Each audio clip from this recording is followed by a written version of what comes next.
Hello, Azar. It's John Uncle calling from, not calling, but tuning in from Phoenix, Arizona in the U.S. And thank you for asking me to participate in your questionnaire for doctors related to the COVID-19 pandemic.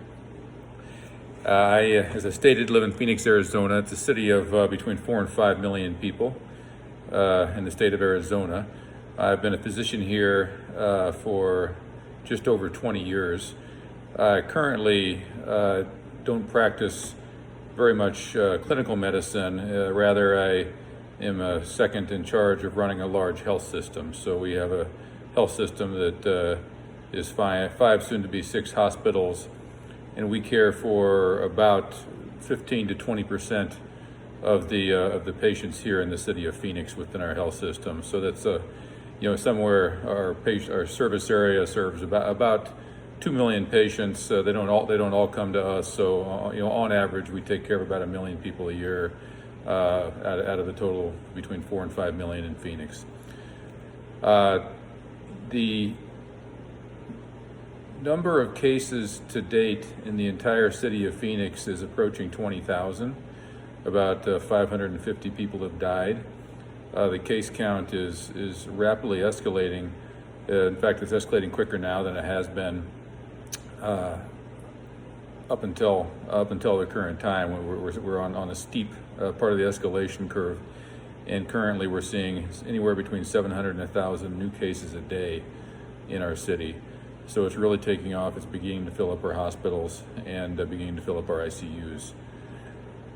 There's been a total of about 2,000 people admitted out of the 20,000 who've been diagnosed. So about 10% are getting admitted, and about 500 ICU admissions. So about 2% of the patients are winding up in the ICU.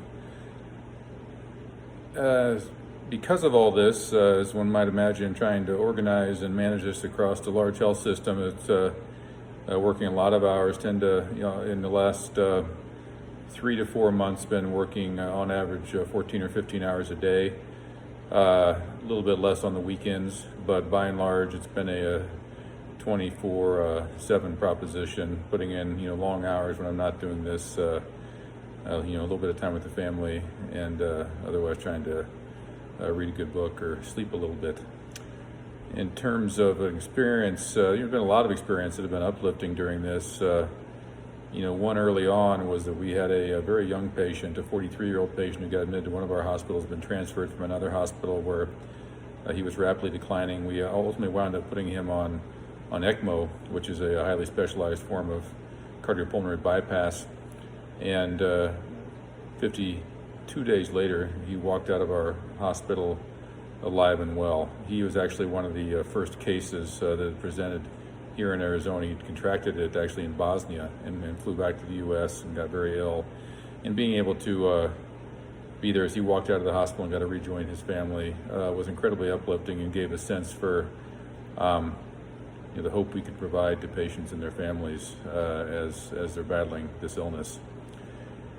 In terms of what keeps up my mental health, it's the same thing that always keeps up my mental health. It's spending time with my wife and with my kids, and with my extended family.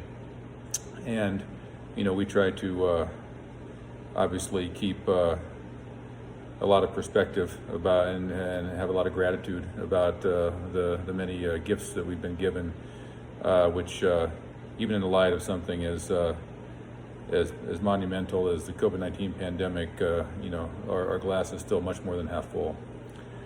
And finally, the last question is, has the media been helpful during the pandemic, or has it created more panic? And the answer to that is both, and it depends on the issue and depends on the time. I think, I'm not sure what the media impact has been in India to date. In the United States, obviously, like everything else, it's been very polarized and very political. Certain factions of the media telling a certain story, trying to support one political party who wants to sort of downplay COVID and try to get everything back to normal. another faction of the media really hyping it up. In some cases, probably even above and beyond the necessary level of hype. So it's sort of being politically weaponized on both sides, based on the media bias. In our state and in our community, I would say that on average the media has actually been pretty helpful, because we've had a state governor who's been a little bit reluctant to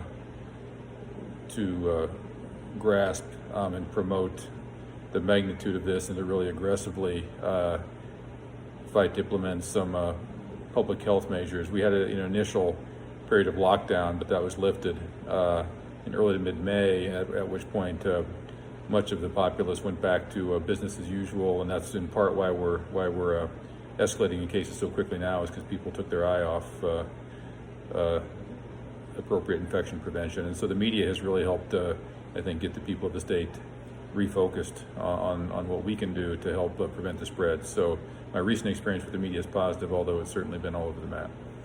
So with that, thank you for doing this and being a voice of the COVID warriors. Hope everything's well with the family in India. Take care.